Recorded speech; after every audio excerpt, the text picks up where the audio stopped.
Welcome to the Virtual Memories Show. I'm your host, Gil Roth, and we're here to preserve and promote culture, one weekly conversation at a time. You can subscribe to the Virtual Memories Show through iTunes, Spotify, YouTube, Google Play, and a whole bunch of other venues.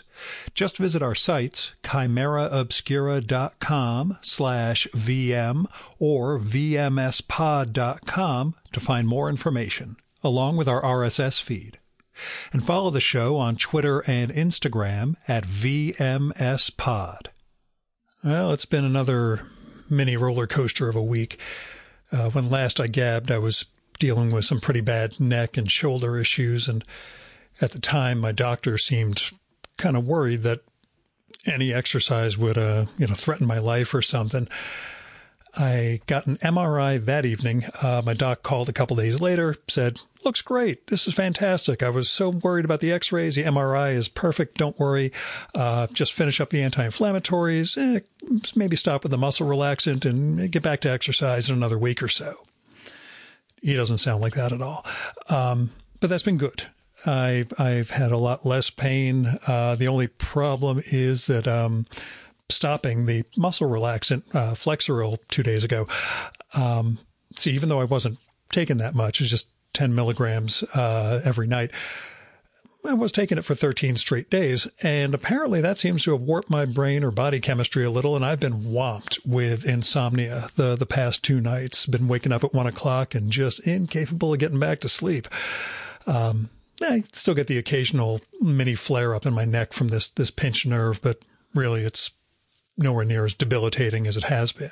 But the funny thing about that degree of debilitation, this morning I got an email for my day job, about a webinar panel discussion that I committed to a few weeks ago. At the time, the organizers wanted to record it, sometime in February, and this morning they were writing to hope that they could do it this Thursday, and wondering if I'd be available. And I just stared blankly at this email. I just had to go search my archive. I discovered that, yes, we had in fact corresponded about it on February 5th. And yes, I had committed to this with a full set of qualifications as to what I could actually speak on. But I had zero recollection of any of that, which tells me that the pain and the meds were maybe walloping me a little worse than I thought. So we'll see if, a little insomnia is the cure for that. But regardless, I'm generally feeling better, although I do have no show scheduled for next week. I've got a whole bunch ready for March, a whole bunch of guests I'm set up with, lots of reading to do. I just kind of got to get next week scheduled or take a week off. We'll see. But in the meantime, let's get to this week's show. My guest this time around is Scott Guild, who has a wonderful debut novel out now from Pantheon. It's called Plastic. Plastic is speculative fiction, as Scott will tell you. It's the story of a woman named Erin living in a future that is tipping towards ecological disaster and still recovering from a limited nuclear war. We could figure a generation and a half in the past. And this world is filled with eco-terrorist attacks, brutal surveillance state, and really the major form of recreation seems to be using a full-body virtual reality suit to join a metaverse that is just filled with ads and little jumping advertiser mascots everywhere. But in the midst of this, Erin she's bereft. She's mourning a lost love, falling deeper and deeper into her favorite TV show, and maybe kind of imagining episodes of the show that become part of her own or reflect some of her own family history. And when she finally meets someone she can connect with, she has to hide this really dark family secret that could ruin her chance at happiness. And the thing I should mention, everyone in the book is a plastic figurine, like Barbies, except, without the proportions. And with this one surreal conceit, Scott manages to take what could be a really dark work of science fiction and tip it into the realm of the absurd in the comic. And it's an amazing move on his part, and it makes for a really fascinating read because Scott gets us to care about these plastic people, while that conceit also gives the book room for an awful lot of laughs, both, things that are just incidental tied to them being plastic and other aspects of their character. It gives you permission, in a sense, to laugh in the face of apocalypse. It's an amazing move. I should note that's not the only formal flip that takes place in plastic. One, there's a TV show within the book, as I mentioned, that Aaron's obsessed with. And secondly, the characters, both in the TV show and in quote unquote real life, occasionally break out in song, like in a musical or in the TV show Crazy Ex-Girlfriend. And when you combine that with a pretty good plot that ties the eco-terrorists and Aaron's hidden past and the fate of the country together, you get this really fun, propulsive, metafictional whiz of a novel that has a really deep sense of heart. And the characters are human, whether they're plastic or not. And you care about who they are and what they really care about. And Plastic it's a fantastic debut. Oh, and I should also point out, Plastic is not just a novel. There's also an album coming out in April with songs based on the book, sometimes from Scott's lyrics in the novel's musical numbers, but others that are brand new compositions. The first 2 tracks are up at Scott's site, scottguild.com, and there's more info about the whole project and actually a video of one of the songs. Now, as caveats go, it's a funny one. This is actually the second conversation Scott and I recorded. We tried a remote session the weekend before this, but I got him in the middle of the AWP convention. Scott was fried. He was kind of nerve-wracked about the start of his book tour. This is the first interview about the book he was doing for it. And he, we'll just say, wasn't happy with how the session went. It was a lot of fun, but it kind of scattered a little too much. So he asked if it would be okay if he came by to New Jersey after the first stop in the book tour, which is in New York City. And he and his wife came out to my place the day after the first event. He was still pretty fried this time around, but at least we recorded surrounded by a ton of books and we got to look at each other, and that, I think, put him more at ease with what the conversation should be like. Anyway, we tried not to reference that previous talk too much, but, you should have been there. And here's Scott's bio. Scott Guild received his MFA from the New Writers Project at the University of Texas at Austin and his PhD in English from the University of Nebraska-Lincoln. He served for years as assistant director of Penn City Writers, a prison writing initiative for incarcerated students. He is currently an assistant professor at Marian University in Indianapolis, where he teaches literature and creative writing. Before his degrees, Scott was the songwriter and lead guitarist for the new wave band New Collisions, which toured with the B-52s and opened for Blondie, which sort of explains the idea of doing an album. And anyway, we talk about the music stuff too. But now, the Virtual Memories conversation with Scott Guild.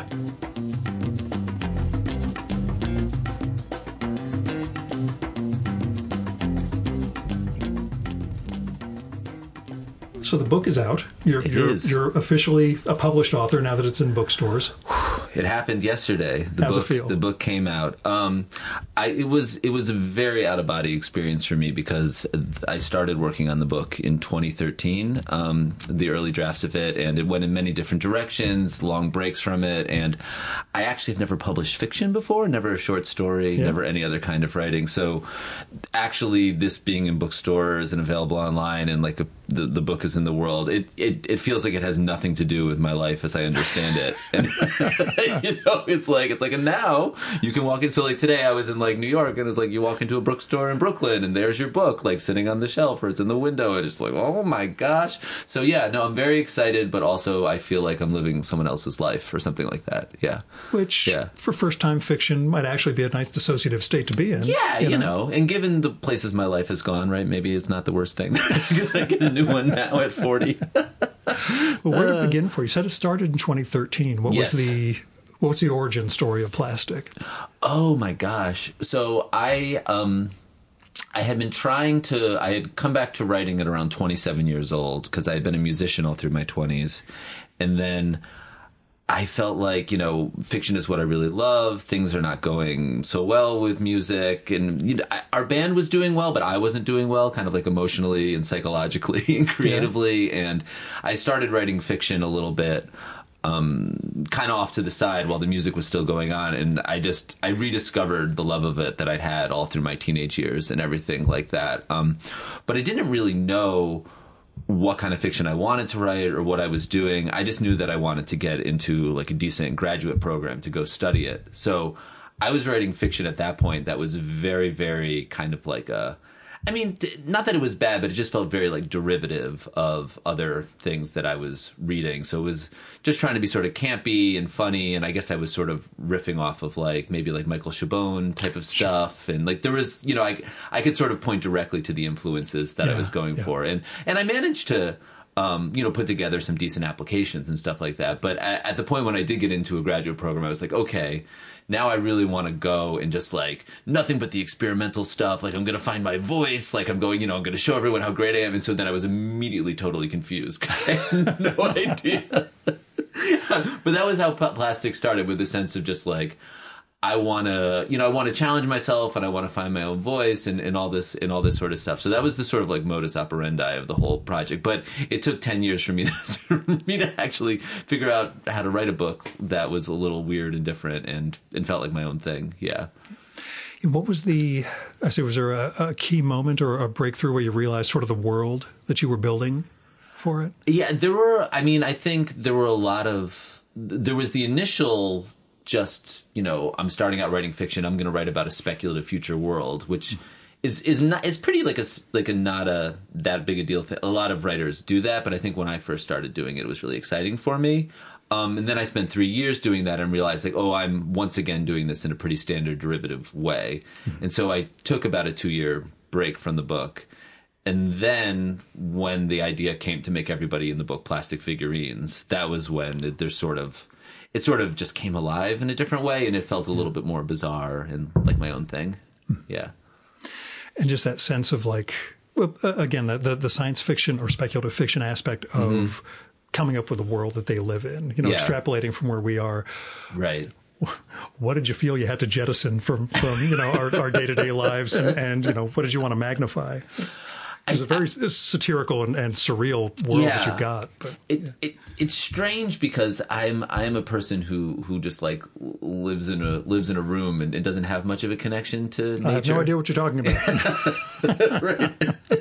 For some context, I am with Gil in person in his incredible basement, surrounded by towering shelves of books, and it's really it's a powerful thing. But yeah, so the fact that I never felt like I had that deep of a connection to nature. It was strange to me when I was writing the book that it kind of became about nature in a lot of ways. It became about the ecological collapse we're seeing, and then a terrorist movement fighting back against ecological collapse, and characters who are plastic figurines. I think you could read a lot of different meanings into why they're plastic figurines, but one of the main ones is I think we're so alienated from our bodies, we're so alienated from ourselves as animals and part of nature and things like that. So it was strange. I feel like I didn't expect it, but the thing that I really ended up magnifying, I feel in the world creation, was this alienation from nature, in the sense that we've drifted away from our connection to the planet and the earth and our origins and all that, and as a result we're kind of creating our own apocalypse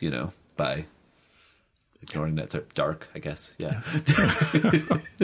Light stuff. But it's a comedy. I promise. This is a funny book. There are plenty of laughs in it. A lot of laughs, as you can tell. Well, I will say earlier today, from when we're recording, we got a message from a congressman saying there was a national security threat that we've been briefed on, and I demand that the president, declassify this right away. Wait, what? Oh, I didn't even hear about this. No, trust me. I've been chasing this thing down all day trying to figure out what the hell's going on. Yeah.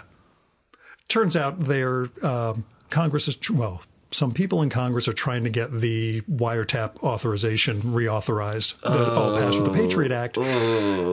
And this is just another sign of how Section 702 is protecting America, and we need to. And I was like, yep, yeah, no. You basically put out a tweet trying to scare the country into a panic, and then realized it's that's awful. Yeah. Gosh, so, yeah. But of a piece with your novel, surveillance state for sure. Yeah. That's also the world that those characters are in, right? Where like you're being observed and monitored, and then these characters in the future, I don't even think they find anything weird about that. I don't think they're at a point where they resent it or even remember. Oh, I don't think young people before that. Yeah. I don't think young people today have any sense of that the privacy aspect of it. I guess. Well, because you're constantly, and I mean, this is, I say this as someone who's online all the time. You're just interacting with. You're interacting in spaces controlled by major corporations that might as well be governments, for the level of power and influence. Enough. Yeah. Or even, you hear about like, you hear now and then it's like, oh, there's been like some major developments in a war or something. It's like when Elon Musk's satellites were Elon Musk made many crucial decisions that affected, geopolitical fortunes. Anyway. Yeah. Which leads me to wonder what speculative fiction writers you were, whether you were influenced by any, particularly, because there's a very Neil Stephenson vibe to this world. Okay. But, but that could just be me projecting. Were there, particular writers who kind of inspired plastic? I'm looking, and also for some context, this is the second time Gil and I have spoken. We did this once over Zoom. We're going to pretend we haven't. We did this once over Zoom. And I felt like it went so badly. He was generous enough to say, why don't you come over? We'll do it in person. It'll soothe your anxiety. And I met his lovely greyhound. It's been wonderful. And I think there are a number of speculative fiction things. And it's always hard for me because I love the author J.M. Coetzee. I think it's Coetzee. Coetzee. I've heard it pronounced many different ways. There's a South African I met,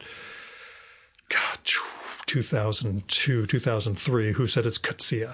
And so I've trusted that ever since. But you may have met a South African who pronounces it differently. I had a teacher in Texas who said, I knew him. It's Coetzee. And I said, okay. And then a YouTube video came on, and I think the man himself pronounced it as Coetzee. Sure. And then Coetzee. I've given up. But however it is, you always sound ignorant because you're going to. Yeah. I've never said it and didn't have someone correct me. But I've only done one or two books of his, but Waiting for the Barbarians, I think, was one of the speculative fiction books of his where he created this alternate, and then The Life and Times of Michael Kay were these two books where he sort of created these alternate worlds. Kind of Life and Times of Michael Kay. It's like a near future book. Waiting for the Barbarians is almost more like a sort of fable world he creates, but it's upping and really magnifying the political tensions of South Africa at those times. And I mean, I found that really effective and fascinating. And so I think that when I was first starting Plastic, that was one of the authors I was reading. And then I love, Never Let Me Go by Ishiguro was another really important one. And then I had in my master's, I had a science fiction independent study with Elizabeth McCracken, which was so great. And my friend Abby Chung, who's an incredible science fiction author, set it up. And she I was writing speculative fiction, and I don't think she created the independent study class because she's like, hey, you're writing speculative fiction, you don't know what you're doing. But but certainly But I'm sure she had it in her back pocket. Yeah, because suddenly I was reading Ursula K. Le Guin, and I was reading Joanna Russ, and I was reading Maureen McHugh, who wrote this great book, China Mountain Zhang. And so I got a little bit of a deeper education in the genre there. And and everything kind of coalesced between that and the big challenge that you have that I think you really succeed in the book is having human stakes, having things that really matter to the characters and the people. Yeah. And how tough was that basically with the humor and the satire, the surrealism and everything else to make sure there was, a human core to it? How tough was it? Were there times where it just kind of gets away from, oh shit, I really need to bring this back into.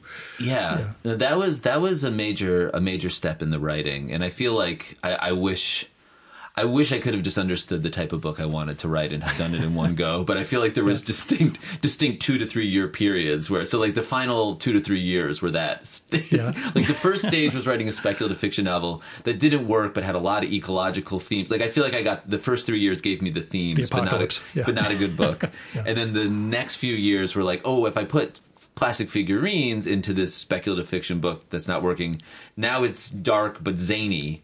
And we have it, right? And we have this actually feels like a book, and it's aesthetically engaging, And then it was still kind of thin on the character side. But I was able to send it out to literary agents. I was able to get people excited about the book based on the aesthetic thing I was going for.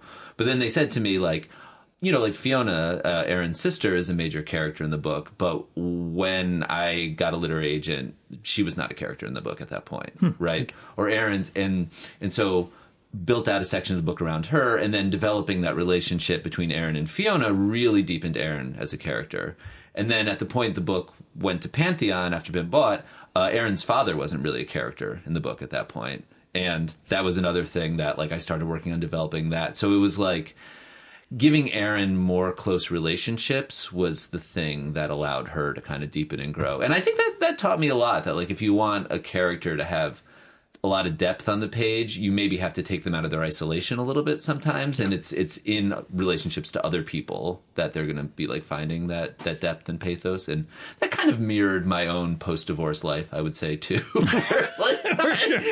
Going there suddenly. Okay. Well, I mean, if you track it at the point that, like, Aaron was suddenly like, you know, we were hearing about her father and her sister. That was the point that, like, with my wife, who's actually upstairs right now, hanging out with Gil's Greyhound, the author Rachel Cochran, who's a genius. Check out The Gulf. Yeah, that was the point at which we were, like, getting really serious and, you know, getting engaged and getting married and going through the pandemic together and really growing. Like, I'd say in many ways our bond grew during that time. So yeah, I think it's not, I mean, you read the book, it's not autofiction, everybody's a plastic figurine, but I think, but I think there's, like, a kind of, like, I can trace my own kind of, like, emotional opening up in my late 30s in the book too. Yeah.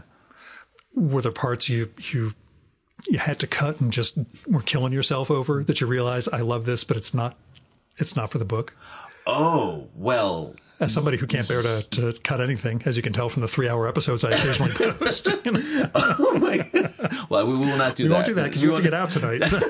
Yeah. My father is waiting for me with, yeah, my father's not waiting for me outside to drive me home. That made it sound like I'm 14 years old. My father lives further in the northeast. Basement. Yeah. Will you pick me up? No, he's, I have dinner plans. That's what I meant. Yeah, I mean, one of the big transition moments in writing the book was when I first started working with the editor, Tim O'Connell, who actually I only worked with for 4 months, and then I moved over to Anna Kaufman, because he became the head of fiction at Simon & Schuster, Tim O'Connell, and I worked with Anna Kaufman then, who's, like, my hero. And anyway, we had the event last night, and then we went out, like, we got drinks all night. She's the best person in the world. But the television show inside the show, I worry too that, like, people who haven't read the book won't know, like, what I'll allude to it in the introduction. I'll explain a little right? what's there. So yeah. So there's a TV show inside the book, you know, where it's a show that Aaron watches, but it's a little bit more than that too. Yeah. So that initially was not called Nuclear Family. It was called, like, Steffi. And it was a totally different character, totally different setup, and it didn't intersect with Erin's life in any way. Like, that kind of merging with her life, or the fact that she's kind of, like, reinvented her world around her obsession with that show, was not part of the book. So when the book first went into, you know, when the book first sold, that was the feedback that came to me. It's like, this television show she's watching isn't quite working, and I loved that thing that I had written, you know, and it was bonkers and it was weird. And honestly, that was the first writing I had done about plastic figurines. I had been working on this thing called Steffi, writing about weird plastic figurine characters, and then thought, oh, maybe I can take this over to my speculative fiction book that's not working. So I had a huge amount of emotional attachment to it. So that was a real Kill Your Darlings moment, because I agreed. I was like, I understand why this isn't working. I see it, but, you know, Steffi is gone. You know, Steffi didn't survive. Does it compare in songwriting when you were making music? Were there things that bandmates were like all the time? Oh my not gosh, working. yeah. Oh yeah. And how do you gracefully handle? How do you develop the grace to handle that? Because in at least for me in a band setting, you couldn't hold the songs close to yourself like you can with a piece. Like, often with a piece of writing, you can keep it to yourself for months and months. So at the point when you emerge with it and show other people, you have a sense of, like, okay, this will probably be okay. But in the band setting, no, you'd write a song and a couple days later you go, hey, what do you think? And you'd like it, and very subjective. And I remember, that was probably part of what drove me back to writing too, is just that feeling of like you had to take everything you wrote through like this 5-person gauntlet, of like the song that finally made it, oh gosh, it was a lot of pressure. And yet for the book, you have musical numbers in the book and developed an album of songs around the book. So I'm not a well man. Yeah, tell me about it. You're here of all places. How did that come together? So I, wrote the book, and the book was really mostly done in a lot of ways. And at that point, I had just a moment where I was sitting, working on a scene, not writing it for the first time, just editing a scene. And all of a sudden I thought, oh, what if the character just like turned and music started playing from nowhere and burst into song? And, much like the idea to make everybody plastic figurines, it just kind of like aesthetically, I said, oh, that's cool. That's interesting. Let's give that a shot. And I wrote a couple different scenes where that happened. And I sent it to my editor thinking like, okay, this is probably not going to be like, she's going to be like, can you please like focus on the 70 other things you need to do to finish this book? First-time author. First-time author. Yet another author trying to put musical numbers into their book. But my, Anna loved it. She was really like, this is weird. This is fun. This is cool. I haven't seen something like this before. So it was really exciting to get that encouragement. And then I started doing a lot of these scenes, and some of them did have to be cut. There were too many songs at a certain point. I was putting them everywhere, and it kind of disrupted the flow of the reading experience. Every few pages, just like blocks of lyrics and everything. But you're a Pynchon fan, so Again, I read all of Pynchon last year. So songs inside books are breaking into a musical. Let's do it. Yeah, I know. Does Pynchon ever have a moment where it is like in this book where the music plays from nowhere, or is there always like a band playing? Yeah, no, there are times there are musical when numbers. Suddenly you're in a realistic scene, and there's music. And then music just the character just breaks into a scene, and as opposed to being in a musical, being in a club. Oh, that's amazing. That's so cool. He breaks into those all the time, and it's just okay. There should be more musical numbers in books. That's like all writers. Shouting out to all writers, more music. Well, again, they don't have the songwriting history you do. So, Yeah, does Pynchon have songwriting? I doubt it, but nobody knows anything. Great lyrics, yeah. So anyway, so then at that point, once I realized, I had written a whole album inside the book, because I've written all these songs. So then I said, what if I start gathering together some, incredible musicians I know and figuring out what this might be like to be an album and putting songs together. And so that was, I did that, kind of hesitantly too, because I said, I don't know how my publisher is going to feel if like suddenly I have this like sister project coming out. But I sent them the first demos of the songs, and then they got really excited about the music. And that's become a big part of the whole release of the book. They supported it 100%. But just that process of making music around the album and sort of working again with other musicians. But I mean, in this case, it was so different because now I was working on a concept album, whereas before it would sort of be like, I'm floating through life, writing songs for my thoughts and observations, whatever lyrics occur to me. Now I had a story to work with and characters to work with. And there's something about having a little bit of structure that I always find really exciting, or it's almost like it's easier to find possibility and nuance rather than like, you could write a song about anything. It's like, well, no, actually we need a song about Aaron's sister. Oh, we need a song about like her falling in love with the character Jacob, or we need a song. And so then then it was a matter of us going in and finding, okay, like, what are the right instruments for that? What are the right feelings for that? So there was a level of focus to the songwriting and the construction of the album as like a total experience that was kind of unique. And so it was a very new experience for me as a musician to go into that. Yeah.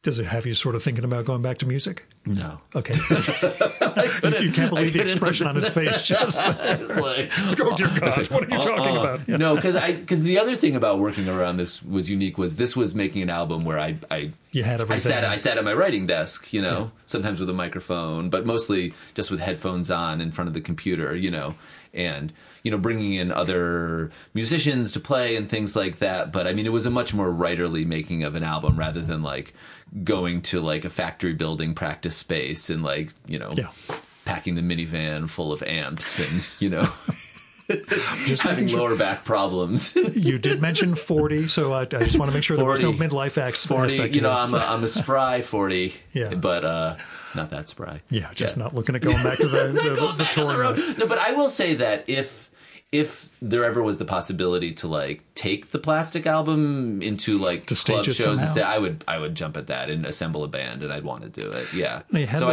I guess my answer is actually yes to your question. But in a limited, not a, I want to sort of do this on the side as a regular thing, just a special, like Scott Guild and the Astronauts or something, yeah, or whatever. Did you had the book launch last night? Yes, I did. Mm-hmm. And there was supposed to be a musical component. There was. There was. Okay. Did it work out? Because we had all the snow coming, and I wasn't sure. It was if that so was everything could have gone so horribly wrong. Yeah. But it went so well. It was really a great night. And I had a PA delivered to a bookstore and had to set that up. And, everyone at the bookstore was very friendly about the fact that, they didn't know what was going on. I even the guy who introduced the event said, he goes, well, we're about to go on a journey. I'm used to writers just standing and reading. I don't really know what we're going to do tonight. Exactly. Yeah, they didn't. I don't think they really. And then, Stranger Cat Martino, who's the singer, she came up from Miami for the show. And I should say, too, if I haven't said it, all the music is composed by this incredible, or I composed the music with this incredible musician named Cinder Talk, Johnny Rogers, who's like a genius, and everyone should go and check out his stuff all the time. And he was my, it's really like, when the album's on Spotify, it's Scott Guild and Cinder Talk. I'm not taking it credit alone for it because we did it together. But yeah, so Stranger Cat was there with all her like futuristic vocal controllers and different things, and had a little like almost like DJ station set up, and there's a big speaker. So but it's like in a book reading space. So it was a lot of fun, and I would read passages up to the point where a song would come in, and the book introduces the song. And then I'd stop, and she would cue the music and start singing, and luckily there was no like feedback or amps not working or any of the 50,000 things that can go wrong. And the snow stopped like maybe 6 or 7 hours earlier, so it was well attended. It was, it was. That was my whole thing. I was like, he's got this thing on the 13th, but we're getting belted with snow here, and I'm hoping you can fly in and make it. And the way the media reports these storms, it's like, Superstorm Assbuster. Thor is returning to like, like the dead will rise and eat your face. And so, I did reach out to my publisher earlier in the day. I was like, should we cancel? Yeah. And she says, no, because I'm looking at I know you're reading these articles, but I'm looking literally at the forecast, and it says by 2 p.m. it's going to be lovely. And then there was barely any snow on the ground. By noon it finished here. And the nice thing is I have this horrible neck injury going on. So my wife went out to shovel instead, and my neighbor came by with a snowblower and took care of everything, while I just leaned back and ate bonbons and otherwise just shirked my responsibilities. But sounds like a good day. That worked out for me perfectly fine. She was in absolute misery, but it's okay. But it was just that sense of having all this stuff planned and wanting to do a book tour, and during our period of environmental change, you get this weird volatility where February can be a little rough. But but it all luckily went well, and it was the first time that I'd ever encountered the elements merged together. Kind of like in real time with people there. So it was the audience respond? They loved it. Yeah, it was actually kind of a magical night in some ways. Yeah, and I felt, and then after.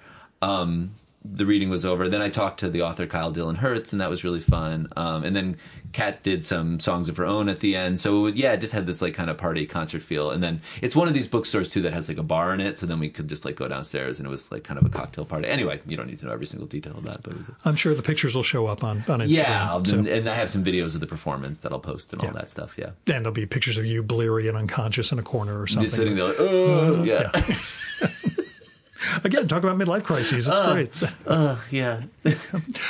The horrible question that I always feel bad asking any author, but especially a first-timer. Now that plastic is in the world, thinking about your next book? That's the thought that is now bubbling up, right? It's like, and I took so many breaks on plastic through the years when things would totally fall apart. that I do have other projects a little bit in the works, but now it's like there's such a difference between a project that lives in your head, which seems like such a simple thing, because you're like, oh, I have an idea. Oh, that could be the arc of the story. Oh, here's a couple cool things about it. Great. I have a book. And then you go and sit down to write the actual scenes and bring those characters to life, and the book will have a total will of its own. And so at least I know going into this part that I'm not going to have that much control. I think in the past I thought if I had a concept, I could sit down and write the book, and then when things wouldn't go the way I planned, I would kind of panic. Yeah. And now I know, now I'm already panicking, You get that out of the way early. The anxiety is Right. Or like, it's not about me having control. It's about like the book teaching me about itself, or it's about me, anyway, growing from the book. Or I'll say one of the great examples of, how disastrous that can all be. The writer Harold Brodkey, short story guy, but he had the novel that everybody was, whispering about. 28 years. Wow, 28 years. Finally comes out with a thud. He spent 28 years on the book? Next novel comes out 2 years later. It was pretty good. Yeah, it was decent. And it was a smidge of the size, maybe like 200 pages. The first one comes out 700-something pages, and everyone's like, this is what we were waiting on? That's rough. It's That's 11 more years than Finnegan's Wake. Right. You shouldn't be beating Finnegan's Wake. Finnegan's Wake should be the longest it took a book to be written. There was also an era where a writer, without actually producing anything, could manage to stay afloat all those years. Yeah, that's that doesn't exist now. So I don't think he was teaching particularly. You need to be very good on social media, to pull that off. Get people that keep hustling with you. I do know somebody who GoFundMe's their way into extending their artistic project without actually producing. But I won't name names or anything like that. You can all sit around guessing. But I asked the science fiction or spec fiction influences before, just in general. Who are the sort of writers who most I have a list you? right here, and Gil just pointed at my list because that's when I blanked last night. He's like, get your list open. Who were the writers that mattered to you when you were starting versus, who you sort of run into? Yeah, and I'm so glad I have the list out because I always do blank on that question. And I couldn't believe after we talked last time that I hadn't mentioned Kafka, because that had been like I said Kafka's Diaries right there, the one facing right at it. I recorded with the translator. The diaries are wonderful. And that's shocking. Don't they do a wonderful job with whoever, I can't remember the name of the graphic design. Anyway, the listeners cannot see what we're looking at right now, but it's just an eye against like a olive background. It's a beautiful box. But the translator and I sat down to talk Ross Benjamin, and he, oh really? Yeah. He lives over in Nyack, which you'll be passing on the way back up. Did he come over? No, I went up to his place. Oh, you went up to his place? Wow, that's awesome. Yeah, it's that's amazing. We did one years ago, and then we did one when the diaries came out, and it's such an absolute joy to read in concert with the books themselves. But anyway, besides Kafka, who are your? Well, I think when I was in high school and I was first like getting serious about like, okay, I love to write, I want to be a writer, and I had a couple teachers that were sort of like feeding me what they felt like were important texts and things like that. There was a sense of like the more imaginatively wild and adventurous stuff was what was really like just like kind of firing up my brain. So I really loved what Kafka did in the sense of like you never know. I mean, later on, I think I was able to understand like, oh, he's looking into the themes of alienation. He's talking about modern society. Like I don't think I grasped at that age that there was so much intelligence behind what he was doing. I think just the aesthetic power of it, and like the compellingness in itself. Yeah. Similarly with like David Lynch, who I like really fell in love with in high school, and there was that feeling of like. Just being blown away by it. And I think late it took like until later in life for me to understand that I was that they were actually talking about even when you don't know important things. It's that sense of being inside someone else's mind. Yeah. And that mind is not rational. Yeah. That's what he and the cartoonist Jim Woodring also does in his comics. He really brings you into whatever is a thing, a translation of what's happening in his head, but is not something that you're going to grasp on a conscious level, but it's going to affect the living hell out of you. Yeah. But anyway, that's me making my connections all over the place. But yeah, Kafka, Lynch, and Woodring are all. And I feel like it also. And I'm thinking about like because I wrote down Sylvia Plath too, and the kind of like surrealism of her poetry, especially. I mean, I really like the Bell Jar a lot, but her poems are these almost like strange imagistic spaces where you're constantly being challenged to make the most wild associations and things like that. So, but then, you know, as I got older, I think I got into writers that where I really could like feel like, okay, they're digging like seriously into their themes in ways that I was like loving. So, you know, there's like Toni Morrison and Alice Munro and Marilyn Robinson. I mean, a lot of these were the people I've been reading recently a lot, where I had all those zany characters in plastic and was trying to, you know, deepen them and so forth like that. Also really fell in love with W.G.C. Bald. So anyway, yeah. Charles Yu. Oh, I don't know him. Oh, Charles I think I've heard the name, but I he wrote Interior Chinatown that won the National Book Award a couple years ago. Yeah, that's a really wonderful. That's a really like zany book that also has incredible like emotional and thematic depth, and the characters are wonderful. Yeah, I think just like whenever the question of influences come up, I don't know. I find it like the hardest question to answer. I think because the way I read and connect to authors is so like personal. Like I'll read like everything they wrote, and I'll read biographies of them, and I get really like obsessed with all their personal. Like it's actually a little like voyeuristic and weird. The biographies wouldn't exist if there weren't that compulsion. Right? Yeah. No, I think it comes from that. You know, like these are people that like I almost like wanted to like merge and like understand what it was like to see the world through their eyes or something like that. And there aren't a lot of people that I've done that with either. You know, so it's like I'm not as like widely read. I mean, I've read like a lot of books through the years, but not all of them like have stuck with me. So it's always like there's these few people that I like. You know, so my latest is like Olga Tokarczuk. You know, who's the Polish author who won the Nobel Prize a couple years ago, and just like going through her work, and that is some strange, beautiful, like strange in the best way, beautiful writing she does. And, I've heard that that mammoth book of hers is supposed to be absolutely amazing. Yeah, Books of Jacob. Yeah. Mm-hmm. But I tend to have to prioritize based on who I can actually record with, which I'm already making. Oh, that's an interesting thing. Oh, yeah, because I do 50 of these a year. So 50 a year. You know, it's funny. I'm reading. Reach back here, The Life of Keith Haring by Brad Gooch. Oh, that's cool. And we're going to record the weekend after this. But Brad wrote saying, you know, actually, if you're available this Saturday, we could get together. I'm like, I'd have to read over 200 pages a day for the next 2 days. And I don't think that would do either of us justice, Brad. So we'll put that off. And we'll go when I asked you to do a second one of these with me, I did not realize you did 50 a year. Now I feel really terrible. I do the show weekly. Oh, wow. Although I don't have anybody set for the final week of February. Right. It's okay. Wow. It all works out. There you go. You know, I'll take a week off here and there. I'll double up in other weeks, and you know. Well, I won't ask you to do a third one. I mean, you know. We'll see if we run into that whole thing where it didn't record. You know, that's. But the meter looks like it's working. The timer is going. Oh, that's good. You know. I mean, I was thinking more of me doing a terrible job. There are no terrible jobs. I understand. I guess that's true. Yeah, that's true. Yeah. There's still you reveal something. Now I will say the extracurricular writer I'm currently, like last year was Pynchon, who obviously I'm never going to record with, because he's extremely old. B, he's extremely reclusive, and he is not going to make time for me. Yeah. Knausgaard, I started. There it is, My Struggle. You think you can get him? No. A friend of mine interviewed him, though. She writes for the Wall Street Journal, spent a week with him out in Norway. And so there was a connection, but it was just it's on my Kindle.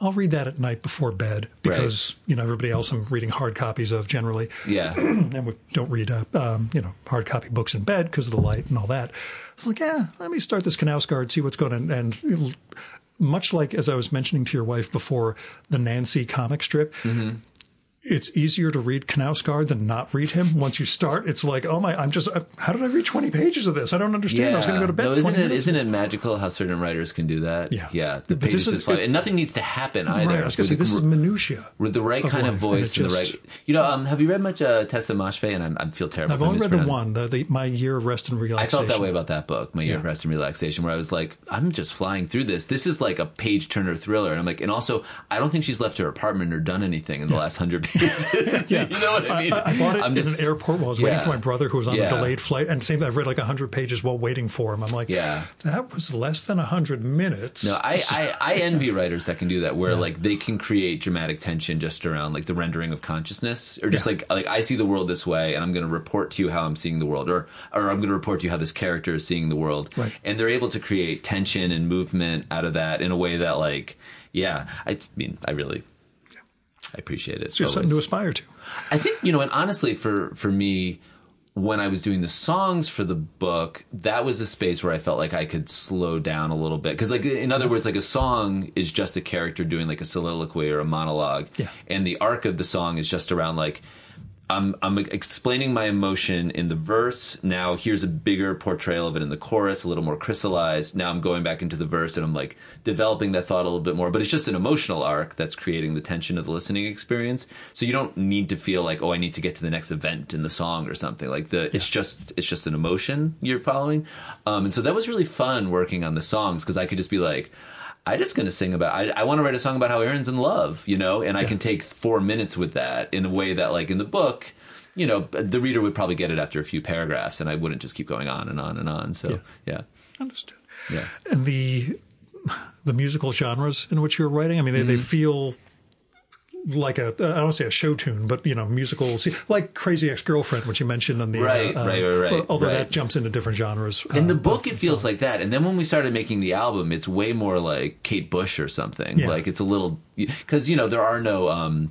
the Morris character who's like the singing, dancing, like crucifix, in the book. Those of you who haven't read the book are like, what is this book? Anyway, there is a character named Morris who's a singing, dancing crucifix, and he sings quite a few songs. Yeah. But he doesn't have a song like on the album. The album is much more like this arc of like Aaron's journey. And so, yeah. And you get that ethereal female vocal thing going on. Yes, definitely. Yeah. It's kind of like Bat for Lashes in some ways. Yeah. But yeah, the writing influences not influences so much as I'll say inspirations, I guess. That's the, not that you're aping this one or that one, but, people who really, oh shit, yeah, this is good, right? This is what I aspire to, at least, in terms of a... Yeah. I mean, I think, there are... and then there's writers who do certain things that are so... they do them so well that you're like, whatever kind of book you're writing, you want to try to find that. So, I mean, I had this book that was I said, like, the last 2 or 3 years were deepening the characters.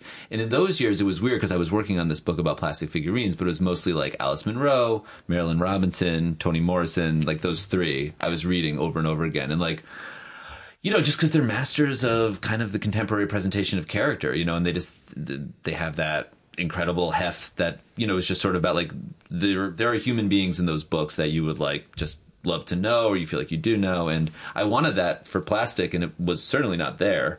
And so I had to, just keep reading those folks to understand, like, how do you do this? And sorry. Well, I was going to say, and you read, I just find it weird, like, you read people to try to figure out how they do things aesthetically, and you don't necessarily, like, ever, like, figure it out in a conscious way. It's almost like a kind of osmosis that, like, if you read the same author, like, I mean, Alice Munro has, like, so many books. So if you just keep reading Alice Munro, you start to get the... Yeah, you know what I mean? There's a mechanism. You fall into rhythms. Like, you kind of enter into her world, in her headspace. And that's sort of the only way. That's probably why it takes me so long to write something, right? Like, I can't figure something out. I just have to, like, enter a world or, whatever. Yeah. But talk about, during all this, you began teaching also. Yes. Teaching creative writing. I've been teaching, I started teaching creative writing maybe like a year after I started, like 2014 or something. But I was just like assistant teaching then in my master's, yeah. What did you have to learn about writing and about teaching? Oh, what did I have to learn in order to teach creative writing? What did you learn over the course of teaching? Oh, what did I learn after the course of teaching creative writing? Yeah, that's a great question. I mean, I was taking classes in creative writing as I was teaching creative writing. I mean, that's the fascinating thing about the grad school experience, right? It's like you're teaching creative writing, but you're also kind of in apprentice mode at the same time. And so you're thinking about the teachers you have and what they're doing that's working. I was very lucky to work with some incredible teachers like Elizabeth McCracken and Devlin Unferth and Timothy Schaffer, these three writers who are just like incredible teachers as well. And then, you're trying to bring that to the students. I think, when you ask that question, the one thing that jumped into my mind is that, like, as a creative writing teacher, you're as much trying to create a certain creative atmosphere for your students. It's a weird thing where if you just come in, you're like, here are the techniques, here are the forms, we're going to learn the skills. Like, you're sort of slamming the door right away. Like, there has to be this sense of possibility and excitement and permissiveness, and you have to be, like, I learned that it's really helpful to put, like, if you've ever seen like the emotions wheel, do you know that? Like those wheels that like, it's like an image that like lists out all the different emotions. So it'll be like anger and then all the different iterations of anger, and it'll be like sadness and all the different things. Like finding ways for, you know, students to like really dig into their own emotions so that they can come from a space of feeling with their writing and things like that. So there's so much, there's like, you could talk forever about technique, but there's something that like needs to come first before technique. And so you're trying to like get that excitement and that enthusiasm there. Because then they get stuff that's on the page that's really, you know, coming from a deep place of them, they're excited about, it moves them. It's like the stuff they care about. And you can start being like, okay, like how do we deepen this character now? Or how do we tighten up the pacing of this scene? Or how do we use metaphor more effectively? Or all the craft stuff that only is interesting if there's a deep feeling underneath it in the first place, you know? Do you recognize yourself in some of the students? Are there things you're doing? You're like, I was that kid. Oh my God! You know, the students who are so concerned with writing well that their writing is suffering as a result of it. I really the ones who are like, I want to be a great writer and I'm going to do this if it kills me. And it's like, if you could just relax a little bit and feel a little bit more. You know, if your primary emotion in life is I want to write something good, maybe you're not having the deepest experience of life that's going to produce good writing. You know what I mean? You're talking to them. I mean, I went in college thinking, you know, Roth, Pynchon, Roth. And that was, you know, and the idea that they were perfect, that there weren't drafts. And it's like, it took decades before I was like, you know, you listen to Beatles demos, songs weren't perfect. They had to work things out. Things had to come together. Elvis Costello, there's work it out. But there's a Elvis Costello demo. I should never sing on tape.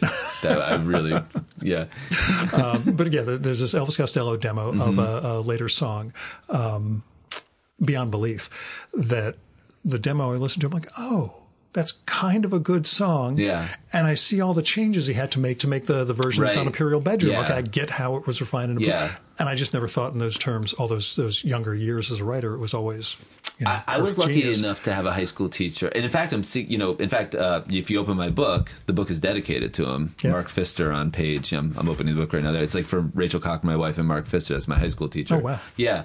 And he, when I was like 15 or 16, because at the time I was just writing poetry, and I brought him all these poems, and I wasn't really even well read in poetry, but I was just like, here, I love writing poetry, here's all this poetry. And he didn't do what other teachers in the past had done, where he said, oh, wow, like, good job, like, you're writing poems, great. Keep at it, kiddo. He said, oh, like, he was maybe 23, 24, had just come out of a master's program at the University of Connecticut. And he's like, okay, yeah, there's some stuff that's working here, but there's a lot of things to work on. I was like, but work on? Wait, like... I'm a genius. I'm a genius. B, I was feeling it so deeply when I was writing it. How can it not be perfect, you know? And then, he's like, let's have an independence, because he could see how I was like I was really into it. He's like, let's have an independent study. And he would like monitor, he'd have to monitor in-school suspension. So I would go to the room where all the students were in-school suspension. Sometimes I was in school suspension myself, because I was not the most perfect high schooler either. But if I was in school suspension and then he was there, we would work on my poetry. So, you know, I can remember one time that being really funny. Anyway, so we would, and he would just go line by line with me and talk about like, okay, you're making this choice here. Do you think there could be a stronger choice? You know, and that really set me up for the revision process and understanding like, you start in a certain place and then you think about your work and you come back to it and, you know, Is he still around? Is he still around? Yeah, I'm going, we're having dinner tomorrow. Good. Yeah, I said, because my high school super teacher died when I was in college. I'm so sorry. He had health problems and died when I was in college. But the next question is, you know, has he seen the book yet, or is he, going to be getting it tomorrow? No, I don't think he's seen the book yet, and I don't think he knows it's dedicated to him either. So I hope that's not creepy. As long as your wife is there with a camera with the phone, so she can get a shot of him realizing, you know. Either he'll be super. The picture will either him being like, like moved, or like, I got to run to my car, like jump in my Volvo and drive away. My Uber is calling and runs out of here. Just runs out of the place. It's a lot. It'll be clear that I've been thinking about him for like 25 years or so, or however long it's been, you know. 24. No, but we've stayed in touch a little bit. He's a great guy, and I don't think he'll be too terrified. But that was helpful to know. That was helpful to know early on, because before that, I mean, if you told me like, oh, this line isn't good, I'd probably just like go cry or something. I'd think like, And Either it's perfect or it's terrible. Yeah. Yeah.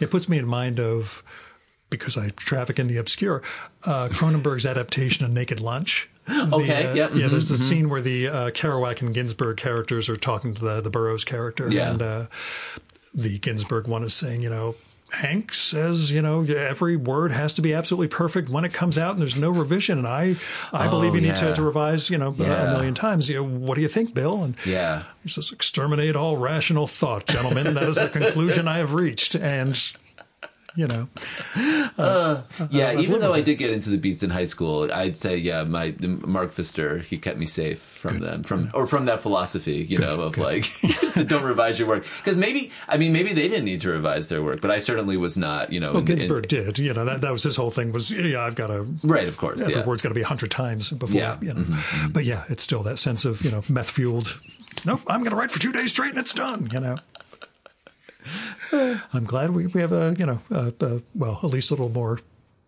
sense of the what goes wrong with the abuse of that sort of stuff. That's nice to burn the candle from both ends, but it's not going to work long term. Yeah, years of people like attempting to imitate Kerouac, but is it that there needs to be there is something to be said too, though, right? Like you want all sorts of writing to be in the world, and there's writing that will only feel the way it feels if it comes out in like a rush and isn't touched, and I'm just not that writer.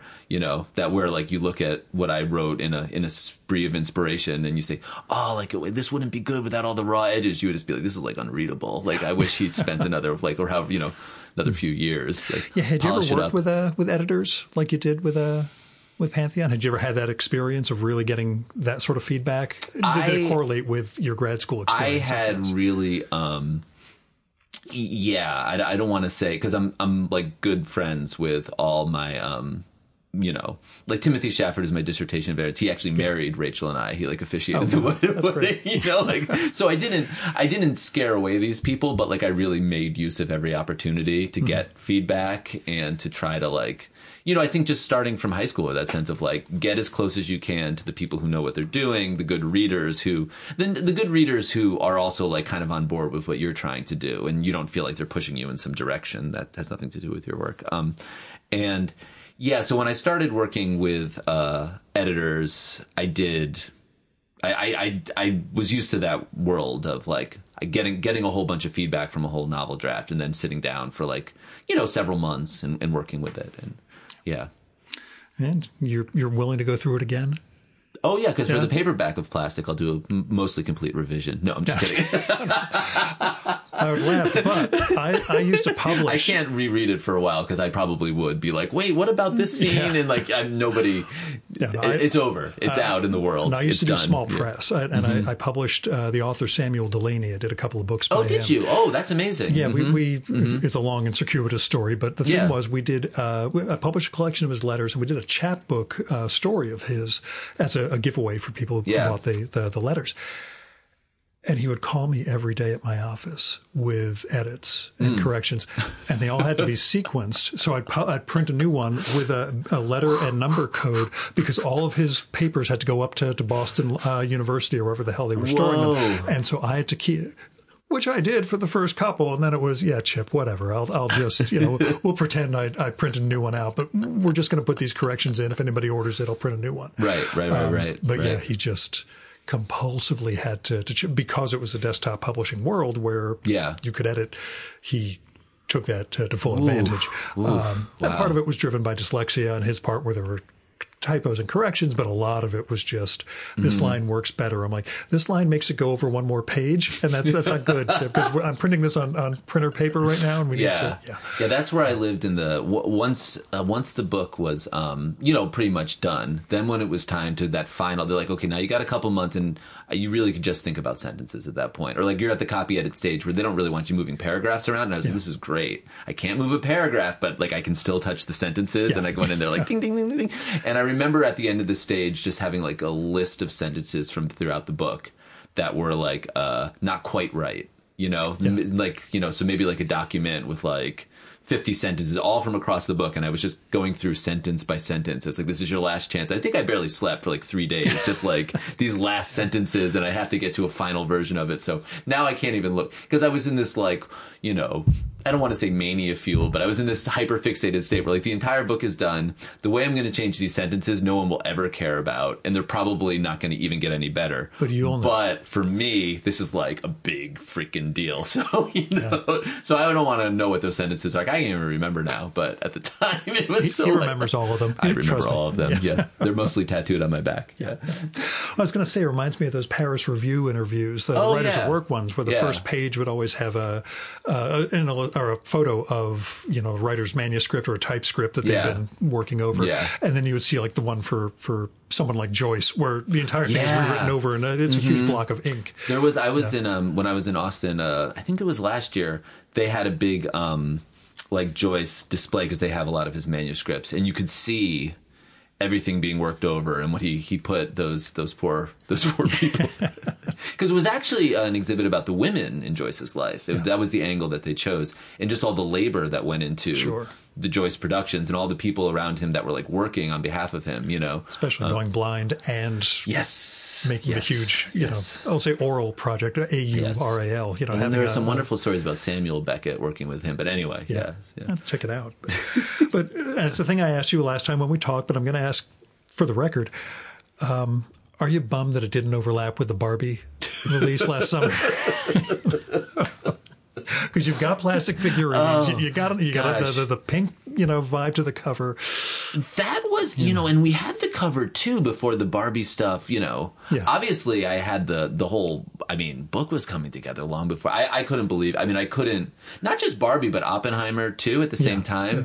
And that it was like Barbie, because this is. You actually have more affinity to Oppenheimer than Barbie with this book. Oh yeah, because it's like a book about plastic figurines with a lot of like apocalyptic, vibes to it. So I was like, at this moment, it was very strange. And I think I had worked on the book so long, this novel about plastic figurines in this synthetic world, thinking like this is going to be a big ask for people to get into this imaginative universe and to be able to really engage with it and not feel like the plastic figurineness of it all is kind of like a barrier. And then to like have plastic figurine worlds become like the most mainstream thing, to the point where it was almost a different concern, where it's like, is this going to seem too like basic and like mainstream?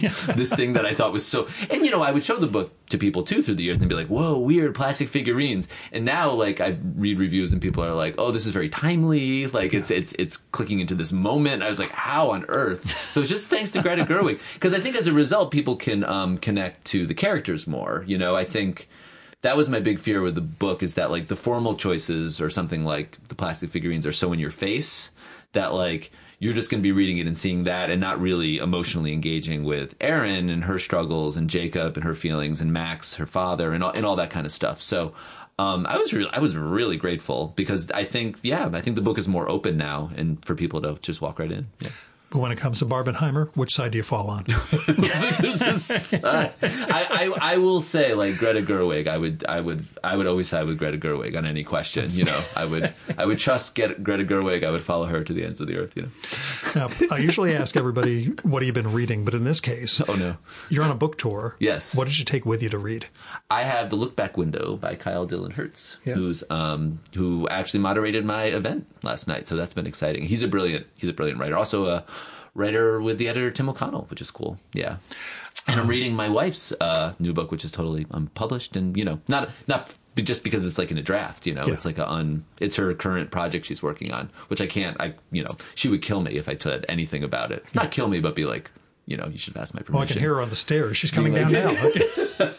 But it is brilliant, and it is incredible, and she is a genius. And and one of the great things about being married to a writer who's like, I'm just gonna say like a better writer than I am, is you can be in this kind of like creative partnership, where I'm always showing her my drafts to her, and she's showing things to me, and we work pretty closely on our stuff together. Did she ever say, I just don't get the figurine thing? No, she was really into it. I will say, when we first met, I had a lot of trouble just showing my work to people in general. So it was like, I don't think I actually showed her much of my writing until about 3 or 4 months before we were married. So if the look on your face, I wish this would have been a vlog. You're like, whoa. Yeah. I would say that, but there are actually two guests of mine who are cartoonists with decades and decades long careers. Yeah. Both of them, their wives have never looked at a page of their work. Oh, really? Yep. And so, yeah, same thing. And it was Howard Chaykin and Eddie Campbell. Whoa. Otherwise, both said, no, not interested. I don't look at their stuff. Well, Rachel was very interested and always willing to look, but I was like, I don't know, I'm working on this book. I don't think I'm ready.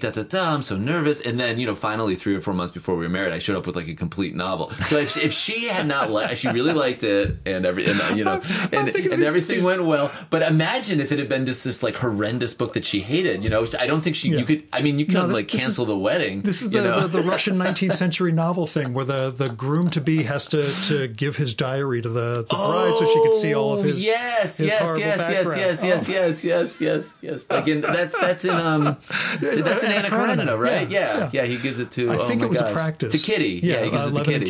Yeah. I think that was a thing. I don't think it was just the one time. It was similar. But yeah, that's the vibe. So Levin gives her his weird novel about plastic figurines, and Kitty goes, "Well, I'm not so sure." Maybe let's stay in Moscow and not move to the country after all, Where do you come down, Tolstoy or Dostoevsky? Oh, that's sad for me to answer. Yeah? I mean, just because of how much I loved Dostoevsky when I was in high school, and I just was like, really, or maybe right after high school, I really fell hard for Dostoevsky right after high school, going into college, and I was like, this is the best writer of all time. I was just so obsessed with him, and like, hey man, better that than Ayn Rand. Yeah, Ayn Rand, actually, I got into in middle school. Yeah. And that was my dad said, I just read this. I was like in 7th grade. My dad, I just read this great book. You should check it out. And it was The Fountainhead. And I was like 12 or something. And I took on objectivism so hard. Right. And my dad had to talk me down and be like, it's a good story, but like, we need social services. We need it. He's like a progressive, he had to like break it down for me. So that was a good political education moment because I was ready. I was like going to go and like, write my own anthem or something. Anyway, but I'm a Tolstoy person, I think. In the end, I think I took, just because of the depth of the character. Not to knock Dostoevsky, but Tolstoy ended up meaning more to me in the long run, And also just like Tolstoy's women have a lot more depth, I think, and complexity than Dostoevsky's female characters, who are one note sometimes to a point where I find it a little alienating. And there's not as much anti-Semitism also in Tolstoy. So there's little things in Dostoevsky that like things we have to write off, or things we have to allow for. I'm not trying to burn Dostoevsky at the stake here. Dostoevsky. But I'm just saying, like, if I had to pick one or the other, Tolstoy, like, I'm just like, I'm so swept away by it. And I just like, I just think the influence he had in terms of the way he creates characters had a lot of effect on, Sure. Like even Flaubert, who I love, is like a great 19th century novelist. I don't know. I just feel like the ability of Tolstoy to have characters that change, like in Anna Karenina, for instance, that like change so much throughout the book. And I think also like will change, like Karenin, for instance, like who, at one point is a very hard, cold man, and then kind of opens up and becomes gentle and has almost like an enlightenment that would be the end of a book. It's like, oh, he reached this place, and then more life happens to him, and then at the end he's actually in a much like kind of like sadder, more mitigated place without the same like perceptiveness he had at the beginning, and sort of gets taken over by a strong personality. So anyway, I just think that sort of dimensionality to the characters is. Sorry, I rambled a lot about Tolstoy. No, please. But I'd say that Levin's transformation is one of my all-time favorites. Yes, it's unbelievable. And for him to get to the end and realize there's no epiphany and you have to work every day. Yeah. That's one of those, that's it took 800 pages to get there. And it's probably not really in many of the movie adaptations of Anna Karenina, but he gets everything he wants and then he's suicidal. And he's sitting there like, why shouldn't I just like, I was going to say blow my brains up. I don't know how he would do it out in the country. Probably. Even then, hunting guns and all that. Yeah, sure. You could do it. Yeah. But the other either or I throw to people, it depends because some people haven't gotten to it. Middlemarch versus Bleak House. I'm gonna admit that for both of them, I've only seen BDBC adaptations. Okay, and it's to my great shame. Dostoevsky, you're going to have Tolstoy, Dostoevsky, you're going to have more experience. I could weigh in on Jane Austen novels, but the other one is of course Iliad or Odyssey. But right. Classics geek that I am. That's what would you pick? I'm an Iliad guy. Oh, an Iliad guy. Okay, wow. And it's weird. But I think I would be too at this point, but maybe just because like the Odyssey thing, I'm like a little like, okay, I get it. It's been long enough. Yeah, it's the Odyssey. People will contend that it's a fuller life. That you're seeing the homecoming and the domestic situation, everything that you have to accommodate to live. Right. Where the Iliad's more like just like a sort of like action adventure. And there are depths to it. And there are things that Achilles goes through emotionally that we don't grok on the first read or two.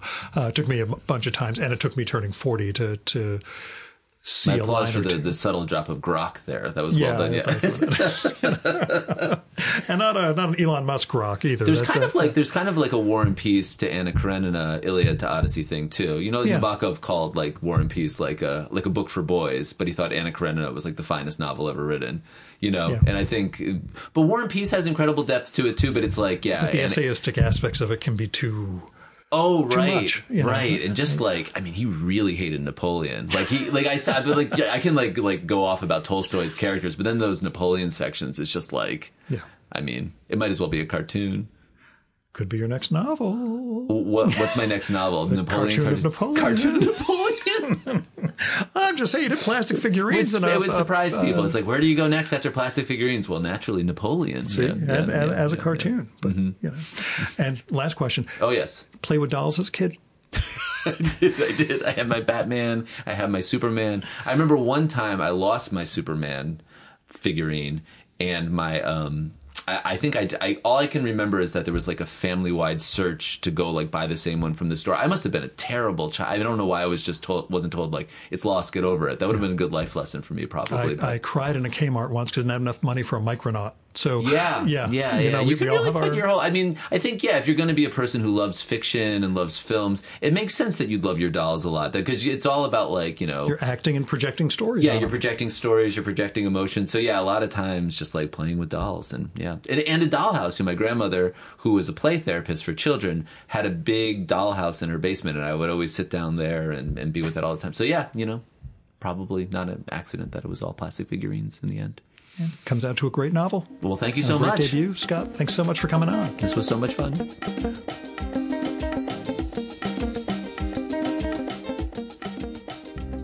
And that was Scott Guild. His new novel, Plastic, just came out from Pantheon, and it is really, really good. It's a very strange novel. It's a lot of fun. It is science fiction. It is plastic figurines. It is musicals. It is TV show within a book. It's a lot, and it's a lot of heart also. But the album that I mentioned for Plastic will be out in April, and that's 2024 for you time travelers out there. And you can find more information about that, including a video for one of the tracks, as well as more about Scott's writing and, other stuff about Scott, including blurbs for Plastic, at his website, which is scottguild.com. And that's SCOTTGUILD.com. He's also on Twitter as _Scott Guild and on Instagram as Scott Guild Writer, all one word. Oh, and his wife, Rachel Cochran, is the author of a novel called The Gulf. She gave me a copy while they were visiting, and it looks pretty neat. I hope to give that one a read sometime and get her on the show, too. Now, you can support the Virtual Memories show by telling other people about it. Let them know there is this podcast comes out every week with really fascinating conversation that kind of gets a little loopy sometimes with really good writers and artists and all sorts of other creative people. You can also help out the show by telling me what you like and don't like about it, or who you'd like to hear me record with, or what movie or TV show or book or comic or music or piece of theater, art exhibition, or whatever you think I should turn listeners on to. And you can do that by email, by DM if we're connected on Instagram, postcards, letters. I love postcards. You can probably figure out my address from the email that I send out twice a week. But anyway, the other way you can do that is by leaving a message on my Google Voice number. And that's 973-869-9659. That goes directly to voicemail, so you don't have to worry about getting stuck in an awkward conversation with me. And messages could be up to 3 minutes long, so you'll get cut off if you go longer than that. Just call back and leave another message. Oh, and let me know if it would be okay to include your message in an upcoming episode of the show. You might have something interesting to share with the listeners, but I would never run something like that without the speaker's permission, so let me know. If you got money to spare, don't give it to me. I mean, I appreciate it, and some people have donated money through the, I was at Substack, now I'm at Button Down, through the email that I do, or through Patreon, which is VMS Pod. Anyway, don't give me money. Give money to other people or institutions in need. My day job treats me fine. The expenses for the show are pretty minimal. Really, help other people. You can find individuals through GoFundMe, Patreon, Kickstarter, Indiegogo, Crowdfunder, and all those various crowdfunding platforms. While you're there, you'll find people who need help with medical bills or veterinary bills or car payments. They might need help getting an artistic project off the ground. You can make a difference in their lives. And when it comes to institutions, I give to my local food bank every month, make occasional contributions to the Poor People's Campaign, targeted election contributions, but that's part of my day job, freedom funds, election funds, Planned Parenthood. There are all sorts of things you can do with your money to help build a better world, so I hope you will.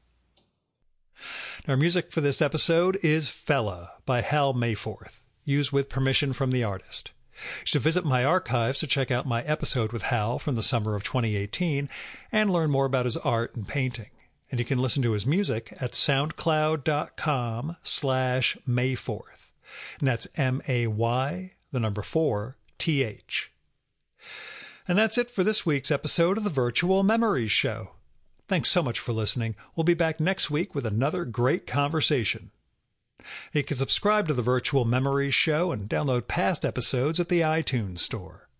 You can also find all our episodes and get on our email list at either of our websites, vmspod.com or chimeraobscura.com/VM. You can also follow the Virtual Memories Show on Twitter and Instagram at vmspod, at virtualmemoriespodcast.tumblr.com, and on YouTube, Spotify, and TuneIn.com by searching for Virtual Memories Show.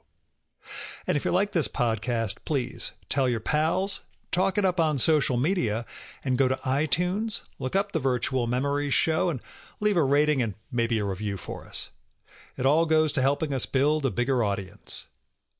Now, you've been listening to the Virtual Memories Show. I'm your host, Gil Roth. Keep reading, keep making art, and keep the conversation going.